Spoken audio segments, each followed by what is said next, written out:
Good afternoon, and it's my pleasure to welcome Sean Parnell, who just described an extraordinary event, and it's not a story, it's an event that took place. And I think we sometimes toss out that word story, and it's, fabricated facts. You gave us a lot of facts. It was extraordinary. You're a lieutenant, Army Ranger, the elite 10th Mountain Division, 485 days of fighting in the Kush Mountains in Afghanistan. Just an extraordinary story. And we had talked before we got on camera, just quickly, 9/11 was your turning point in your life. Mm-hmm. Yes. And I wanted to mention my niece, Kate. She signed up right after. She was in high school, she got her GED. And she joined the Army, basic training in Fort Hood, and she spent 14 months in Iraq. I have no idea the sacrifice, but I can say thank you. And you're welcome. What an extraordinary life event you had. And I just want to start with your guys said, Sean saved us all. Talk about leadership, if you would. Well, I mean, I think I was really blessed to serve with guys that taught, coached, and mentored me every step of the way. And so for me, it wasn't about being the smartest, biggest, fastest, strongest, which is, in the infantry, so much about how people perceive you as a leader is focused on that, But for me, it was about showing my soldiers that they meant everything to me. That, the greatest, servant leaders, they're the guys that are getting in the trenches first and getting out last, or the first in the fight and the last out. And so I wanted my soldiers to see that about me. And I think that as a young leader in the military, and when I talk to kids in the military academies, you don't do this job, to have somebody pay for your school. You have to be willing, as a young servant leader in the Army, or in any branch, you have to be willing to lay down your life for your troops if the situation calls for it.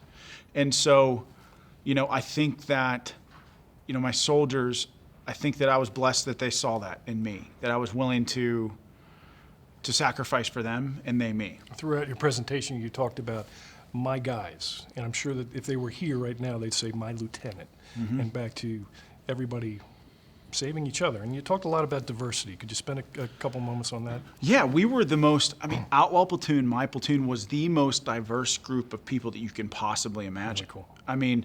Not only do we have people from all over the country, from different socioeconomic backgrounds and different races, creeds, and religion. 6 of my soldiers weren't even citizens of the country, but they were in my platoon fighting for a country that they believed exceptional. And so what we were able to do was look past all of our petty differences. We were able to say, okay, hey, we're all here on the same team.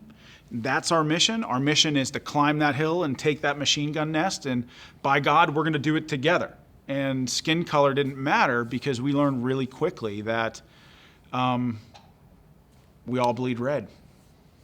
And you talked about love and brotherhood, and so just what's this country mean to you? Well, this country means everything to me. I would gladly lay my life down for it if it meant saving it, It's something that I feel like, being a warrior in this country, I don't come from a military family, so it's not something that I grew up with, but it's something that I was born with the need and desire to protect people around me and protect this country. And I think what's unique about the American warrior in global history is that we are first and foremost about the preservation of innocent life first, We were in Afghanistan. Our mission was to close with and destroy the enemy, and we did when we needed to. But I'll tell you, we never fired our weapons first. The first time we were ever attacked in Afghanistan, we were doing a humanitarian aid mission, bringing coloring books and crayons to little kids. So it was all about taking care of the people, and that, to me, is what makes the American military so special. You had mentioned a soldier, Doc Mantoa. Yeah, Pantoja, yes. Beg pardon. Is he a Medal of Honor candidate? So you're touching on something that is a great regret to me. Something that I focused on when we were in Afghanistan was putting my soldiers in for awards. Now, there's a whole cultural issue with award systems, with the Army award system. Many think it's broken, but I fought like hell to get my soldiers the awards that I thought that they deserved for things. Right. Because I wanted, here's the deal.